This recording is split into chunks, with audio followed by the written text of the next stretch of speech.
Hello guys, welcome to another video of stock market friends. KV Toys India Limited guys, इस IPO का day 3 का subscription open हो रहा है। जानेंगे लाइव सब्सक्रिप्शन जीएमपी कितना चल रहा है, लिस्टिंग कितना मिलेगा, परफॉर्मेंस कैसा रहा, अप्लाई करें या फिर नहीं, लास्ट डे है तो फाइनल डिसीजन क्या लेना चाहिए, इन सभी पॉइंट्स को डिस्कस करेंगे। चलिए फ्रेंड्स, वीडियो स्टार्ट करते हैं। और ये कोई रिकमेंडेशन वीडियो नहीं है, इसलिए जो भी फाइनल डिसीजन लीजिएगा अपने रिस्क पर लीजिएगा। तो गाइस, आईपीओ जो 8 दिसंबर ओपन हुआ था, 10 दिसंबर आज के दिन क्लोज किया जा रहा है। 10 रुपीज का फेस वैल्यू, 227 टू 239 रुपीज पर शेयर की प्राइस बैंड, 600 शेयर्स की lot size, fresh capital IPO, book build IPO, BSE SME platform पर लिस्टिंग होने जा रही है।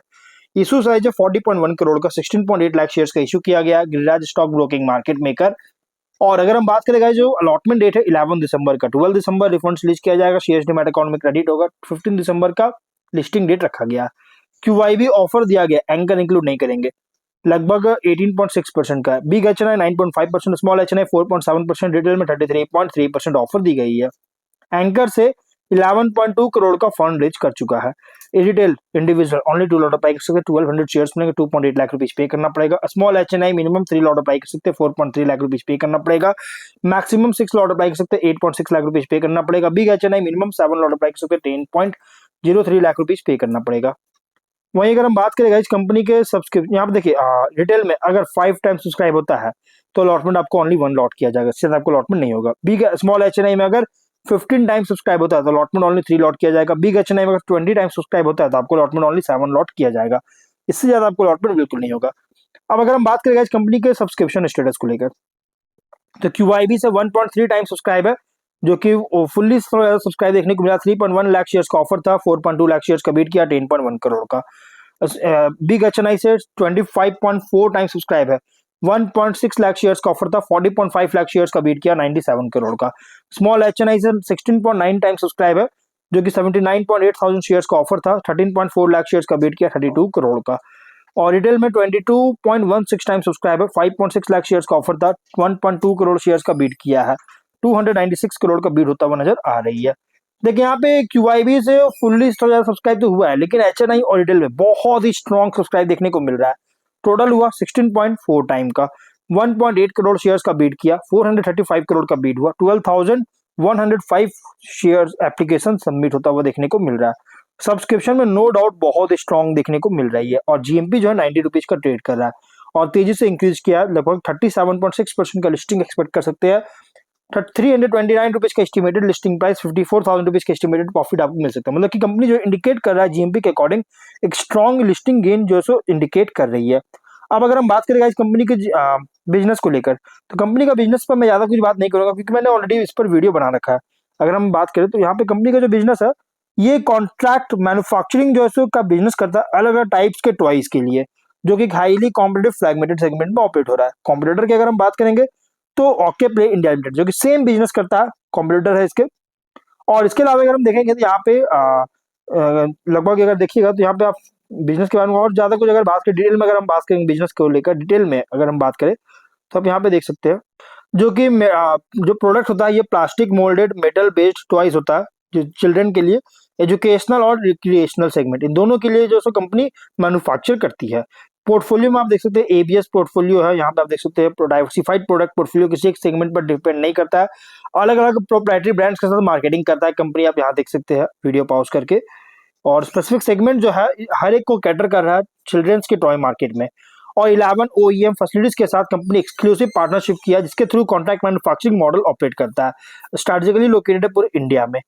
अब यहाँ पे अगर हम बात करते हैं फाइनेंशियल को लेकर, तो 25 में अगर देखा जाए तो कंपनी का जो फाइनेंशियल है, 85.6 करोड़ का रेवेन्यू, 4.6 करोड़ का प्रॉफिट है। फर्स्ट हाफ में 80.9 करोड़ का रेवेन्यू, 4 करोड़ का प्रॉफिट है। तो फाइनेंशियल अगर देखिएगा ना, तो यहाँ पे इनकंसिस्टेंसी देखने को मिल रहा है। डाइसी तो है, बहुत ही स्ट्रॉन्ग है, लेकिन गाइस डाउटेड है, लेकिन गाइस इनकंसिस्टेंसी भी देखने को मिल रहा है, बहुत ज्यादा है इनकंसिस्टेंसी है। और रेशियोज में पी रेशियो 24 टाइम का, इसके अकॉर्डिंग प्राइस में बहुत ही ग्रीडी प्राइस रखा गया है आईपीओ का। और small paid up equity capital post IPO indicate कर रहा है कि बहुत ज्यादा टाइम ले सकता है। अब अगर हम बात करते हैं स्वॉट को लेकर, तो स्ट्रेंथ में अगर देखिएगा तो company wide product portfolio offer करता है, 700 प्लस एक्टिव एसकेयूज है प्लास्टिक मोल्डेड और मेटल टॉयज में, जो कि ब्रॉड एज रेंज और डिमांड सेगमेंट को कवर करता है। Asset light manufacturing model operate करती है, डाइवर्सिफाइड है सेल्स डिस्ट्रीब्यूशन, रिसेंट फिनेंशियल्स में रिकवरी प्रॉफिटेबिलिटी शो किया, अर्लियर लॉसेस था।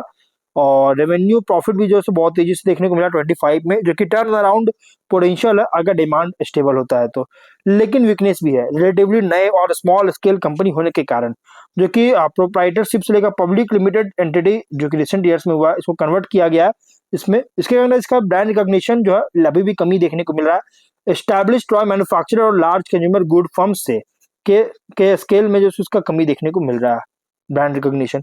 और बिजनेस डिपेंड करता है थर्ड पार्टी ओईएम पर मैन्युफैक्चरिंग के लिए। डायरेक्ट कंट्रोल जो है मैन्युफैक्चरिंग कैपेसिटी को लेकर, पोटेंशियल क्वालिटी और सप्लाई चेन रिस्क को लेकर लिमिटेड कर सकता है। टॉयज के लिए जो डिमांड है सिक्लिकल और स्ट्रांग है, जो कि कंज्यूमर सेंटिमेंट और डिस्क्रिशनरी स्पेंडिंग पर, जो कि वोलेटाइल हो सकता है इकोनॉमिक डाउनटर्न, इन्फ्लेशनरी और इन्वायरमेंट्स में अगर वोलेटाइल हो सकती है। एसएमई आईपीओ होने के लिक्विडिटी जो है पोस्ट आईपीओ लिमिटेड हो सकता है। शेयर प्राइस वोलेटाइल हो सकता है लार्ज कैप फर्म्स के कंपैरिजन में। अपॉर्चुनिटीज में अगर देखिएगा तो इंडियन टॉय मार्केट ग्रो कर रही है, और इसके कारण गाइज जो favourable long term demand trend है इसको दे रहा है, और एक्सपेंशन भी कर रहा है ई कॉमर्स, क्विक कॉमर्स के द्वारा, जिससे डिजिटल रिटेल ग्रोथ को लेवरेज दे रही है, जिससे कंपनी का जो ट्रेडिशनल रिटेल नेटवर्क के अलावे ऊपर जो कि रीच है उसको हेल्प कर रहा है, रीच करने में हेल्प कर रही है, और नए कस्टमर सेगमेंट को भी टैप कर रही है। आईपीओ प्रोसीड से एम है वर्किंग कैपिटल लोन रिपेमेंट, और जिससे कंपनी बैलेंस शीट को स्ट्रेंथन करेगा, सप्लाई चेन इफिशिएंसी को इंप्रूव करेगा, जिससे बेटर मार्जिन और ग्रोथ के लिए पोटेंशियल दे सकता है। और एसकेयूज के लिए एक्सपैंड का अपॉर्चुनिटी भी है कंपनी को, नए टॉय एंड कैटेगरीज में भी और नए एज सेगमेंट में भी जो एंटर कर रही है, जो कि परहैप्स एक्सपोर्ट्स में, शायद एक्सपोर्ट्स में जैसे डोमेस्टिक और ग्लोबल डिमांड टॉयज के लिए जो बेनिफिट मिल रहा है उसका एडवांटेज मिल सकता है। थ्रेड भी है, इंटेंस कंपटीशन है large establish domestic toy manufacturer से इंपोर्ट अनऑर्गेनाइज्ड टॉय प्रोड्यूसर से, जो कि प्राइस और क्वालिटी कंपटीशन के कारण मार्जिन प्रेशर कर सकता है। रॉ मटेरियल कॉस्ट में वोलेटिलिटी होता है, सप्लाई चेन डिस्ट्रप्शन के कारण प्रॉफिटेबिलिटी को जो है लो मार्जिन बिजनेस में हर्ट कर सकता है। कंज्यूमर डिमांड फ्लक्चुएशन हो देखने को मिल रहा है गाइस। मैन्युफैक्चरिंग जो है आउटसोर्स्ड है, कोई भी ओईएम इश्यूज होता है जिससे डायरेक्टली अफेक्ट करेगा इसके डिलीवरी टाइमलाइंस को, इन्वेंट्री और ब्रांड रेपुटेशन को कर सकता है। एसएमई लिस्टिंग रिस्क भी है। अगर पेयर कॉन्टेक्स्ट करें, यहाँ पे कंपेयर करें लार्ज टॉय और कंज्यूमर गुड्स फर्म से, तो कंपनी जो है स्मॉल एसएमई है, ट्रैक रिकॉर्ड लिमिटेड है, और ये इसका मतलब है इसकी हायर ग्रोथ का अनसर्टेनिटी है और रिस्क भी है, इसका मतलब है। और एसेट लाइट मॉडल, जो कि कॉम्पिटिटिव एडवांटेज तो मिल रहा है एसेट हेवी फर्म्स के ऊपर, लेकिन डिपेंडेंस जो है थर्ड पार्टी ओईएम पर है, जिससे कंट्रोल रिड्यूस हो रहा है। और ट्रेड ऑफ के कारण जो इसका इससे गाइस ट्रेड ऑफ को जो सो केयरफुली मैनेज करना पड़ेगा, और जिसके कारण अगर नहीं कर पाए तो बहुत बड़ा इम्पैक्ट कर सकता है। और अगर कंपनी एसकेयूज स्केल कर सकता है, डिस्ट्रीब्यूशन जिसमें ऑनलाइन ऑफलाइन को स्केल कर सकता है, क्वालिटी सप्लाई चेन डिसिप्लिन को मेंटेन करता है, तो गाइस ये इसकी ग्रोथ देखने को मिल सकता है। लेकिन एग्जीक्यूशन भी एक की है कॉम्पिटिटिव इंडस्ट्री में। इन्वेस्टर्स के लिए आईपीओ रिप्रेजेंट कर रहा है high risk potentially high reward SME level investment toy manufacturing में, रिटेल सेगमेंट में। लेकिन high risk potential high reward है, लेकिन हाई रिस्क भी है, और सूटेड है उन इन्वेस्टर्स के लिए जो वोलेटिलिटी देखते हैं। वोलेटिलिटी मतलब कि मतलब कंट्रोल कर सकते हैं, वोलेटिलिटी मतलब कि एक्सपेक्ट कर रहे हैं कि इसमें मतलब कि वोलेटिलिटी को सफर कर सकते हैं, उनके लिए मतलब कि सूटेड है ये आईपीओ। और लॉन्ग मीडियम टर्म के लिए जैसे होल्ड कर सकते हैं, अगर ग्रोथ पर होल्ड हो सकता है ग्रोथ के पर, लेकिन ये भी जो है ना ग्रोथ पर डिपेंड करता है। जीएमपी 90 रुपीज का 37.6% का लिस्टिंग एक्सपेक्ट कर सकते हैं। ऑब्जेक्टिव की बात करेंगे तो कि ऑब्जेक्टिव कंपनी का क्या वर्किंग कैपिटल लोन रिपेमेंट और जनरल कॉर्पोरेट पर्पस, इसके लिए फंडिंग चाहते हैं, इसके लिए आईपीओ लेकर आया।